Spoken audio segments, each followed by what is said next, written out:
Hello and welcome to another day in paradise. Just a quick video.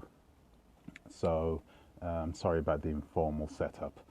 I wanted to talk to you a little bit about the mindset that you need when you get to Africa if you're planning on repatriating there. But first, I would like to ask you to please like, subscribe, share, and click the bell notification. So, one of the things that I know that a lot of repats are doing is they go to places like Ghana and Nigeria, and because it's been romanticized as being this paradise, they get there and all of a sudden there's a bit of a culture shock. They will arrive there in these big cities, and Lagos is filled with billionaires and Accra is filled with a healthy dose of middle class, but there is also abject poverty, just like New York, just like Paris, just like London. There are people there who are struggling, and perhaps even in a worse situation because the social systems in those two countries, Nigeria and Ghana, are not as developed as those in the West, of course. So it can be difficult for a lot of diasporans who are moving back to get to grips with the changes that they're going to have to face. Another change is the Draconian laws that they have in place. So there is one of the YouTube subscribers that I subscribe to has just opened up signed up for a business, and this was a big thing for her in Ghana. It's not easy to start up a business in Ghana, have it legally, have a legal entity there in Ghana, and have people working for you, start paying taxes. How weird is that? I thought you would want to streamline that straight away, right? But no, it's very difficult. There are a lot of draconian laws, lots of bureaucracy as well. It's a difficult thing to do. So when you get there to these places, do your research, get there and realize that things aren't going to work the same way as they do in France or in the UK or in the Netherlands. Things are going to take more time. That's generally across the whole of Africa, I'm afraid. Another thing is people will make the assumption that,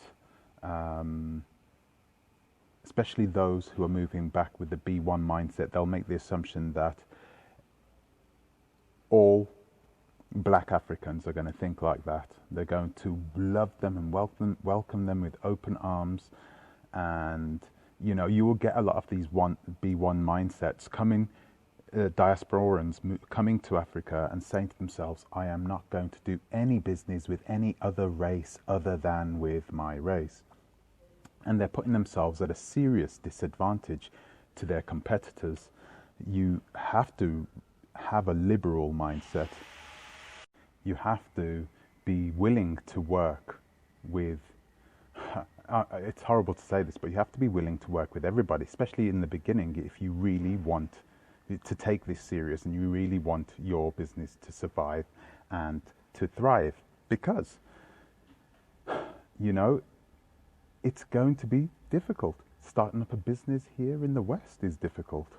And we have a lot more apparatus here to support businesses than what you do in West Africa or in Uganda or Kenya. So have an open mindset. If you have to do business with the Chinese, do business with the Chinese. Everybody else is. Your competitors are going to be doing business with the Chinese.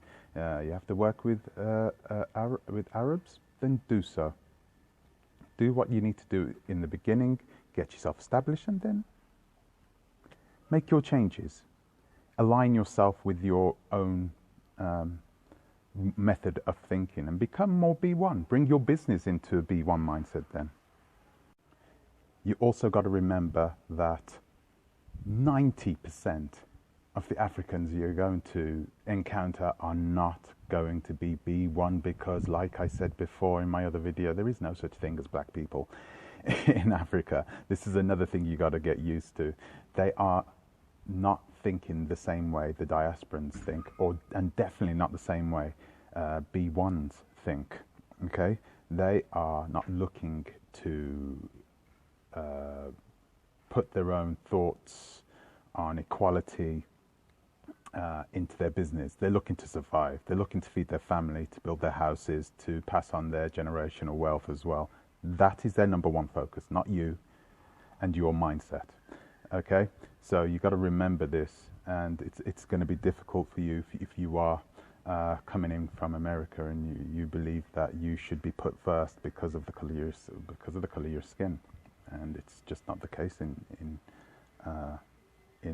most countries in Africa. And lastly, you need to have the mindset that business does not work the same way as it does in the United States. Don't go over to Nigeria thinking that you can go and work for a company. You could, but you're not going to get the same salary as you would do over in the United States or in the United Kingdom or so forth.